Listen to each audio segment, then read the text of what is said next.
সুমন্ডলী আসসালামু আলাইকুম।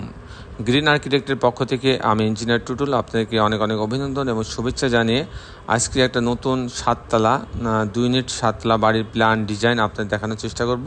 সাথে এই বাড়িটা নির্মাণ করতে কেমন টাকা খরচ হবে তারও একটা হিসাব আমি আপনাদের মাঝে উপস্থাপন করার চেষ্টা করব। দর্শক মণ্ডলী, আপনারা সবাই অবগত আছেন যে আমি প্রতিনিয়তই নতুন নতুন ভিডিও আপনাদের মাঝে উপস্থাপন করে থাকি আপনাদের বাড়ি করা সম্পর্কে আইডিয়া এবং আপনার স্বপ্ন পূরণের জন্য আমরা এইগুলো প্রতিদিন উপস্থাপন করি এবং দেশে বিদেশে আমাদের অগণিত ভালোবাসার মানুষ সৃষ্টি হয়েছে এবং আমরা সারা বাংলাদেশে বিভিন্ন শহর উপজেলা বিভিন্ন গ্রামগঞ্জে আমরা বিভিন্ন ধরনের বাড়ি, কোনো সময় ডুপ্লেক্স বাড়ি, কোনো সময় ট্রিপ্লেক্স বাড়ি, কোনো সময় 3 তলা বাড়ি, 2 তলা বাড়ি, 1 তলা বাড়ি এবং যেমন এই বাড়িটা 7 তলা একটা বাড়ির ডিজাইন এবং 15 তলা 20 তলা পর্যন্ত বাড়ির ডিজাইন আমরা করে থাকি। আমাদের যে গ্রিন আর্কিটেক্ট আমাদের প্রতিষ্ঠানে আমাদের অনেক অভিজ্ঞ ইঞ্জিনিয়ার, অনেকগুলো ইঞ্জিনিয়ার আছে, অনেকগুলো আর্কিটেক্ট আছে, সবার সমন্বয়ে আমরা কাজগুলো করে থাকি এবং মূল জিনিসটা আমি সমন্বয় করে থাকি।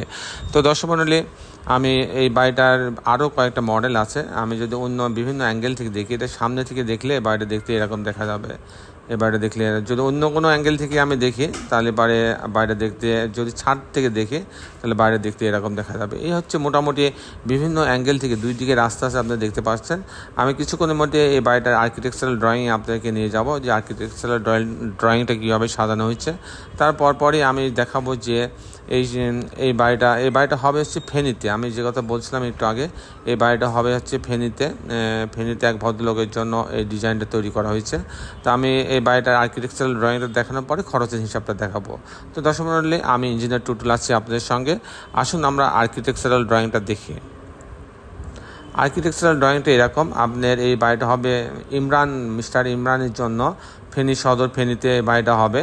তো এই বাড়িটার আর্কিটেকচারাল ড্রয়িং এরকম, গ্রাউন্ড ফ্লোরটা যদি আমি প্রথমে দেখি, গ্রাউন্ড ফ্লোরের অর্ধেক গ্যারেজ করা হয়েছে, দুই দিকে রাস্তা আছে, একটু বাঁকা টাইপের দুই দিকে রাস্তা আছে, অর্ধেক গ্যারেজ করা হয়েছে এবং অর্ধেক একটা ইউনিট করা হয়েছে। গ্যারেজের এই অংশ দিয়ে গ্যারেজে এন্ট্রেন্স করবে, এখানকার ইলেকট্রিক্যাল মেকানিক্যাল রুম রাখা হয়েছে, এখানে গার্ড রুম রাখা হয়েছে, লিফট রাখা হয়েছে, সিঁড়ি রাখা হয়েছে এবং একটা ইউনিট রাখা হয়েছে এবং এই অংশ দিয়েও এন্ট্রেন্স করতে পারবে, রাস্তার দুই দিক দিয়ে এন্ট্রেন্স করতে পারবে।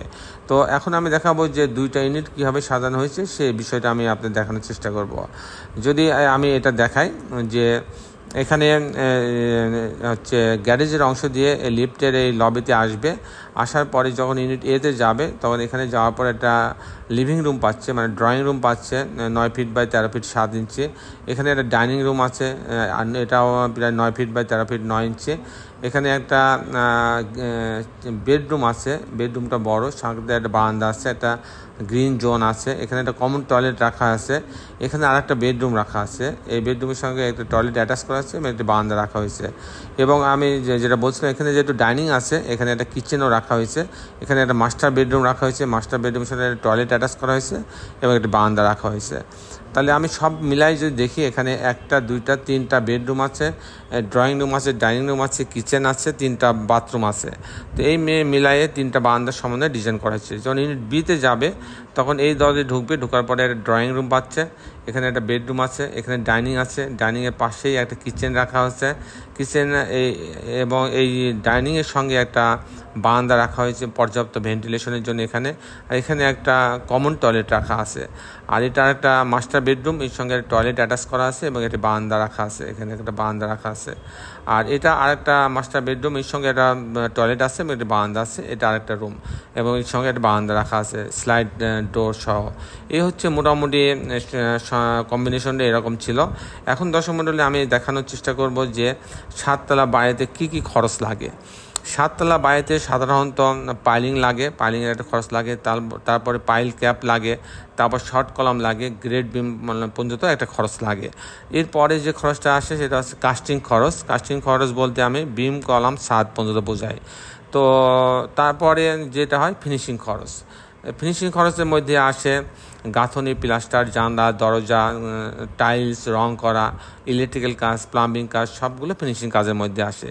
তো এইরকম একটা বাড়ি যদি আমি করতে চাই, তাহলে যদি ভালো মানে কমপ্লিট করতে চাই পাইলিং সহ, লিফট সহ, সেক্ষেত্রে আপনার 2700 টাকা স্কোয়ার ফিট খরচ হবে প্রতি তালাতে, প্রতি স্কোয়ার ফিটে 2700 টাকা খরচ হবে।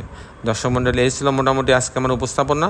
আপনারা যারা আমার এই চ্যানেলটি দেখলেন তাদের কাছে অনুরোধ, যারা এখনও আমার চ্যানেলটা সাবস্ক্রাইব করেন নাই তারা আমার চ্যানেলটা সাবস্ক্রাইব করে দেবেন এবং বেল আইকনের চাপ দিয়ে রাখবেন, তাহলে প্রতি পর্বে যে ভিডিওগুলো দিই সেগুলো আপনি দেখার সুযোগ পাবেন। দর্শক মণ্ডলী, শেষে বেলে একটি কথা, আসুন আমরা সবাই আমাদের এই সুন্দর পৃথিবীটাকে সুন্দর রাখার জন্যে সবাই একটি করে গাছ লাগাই।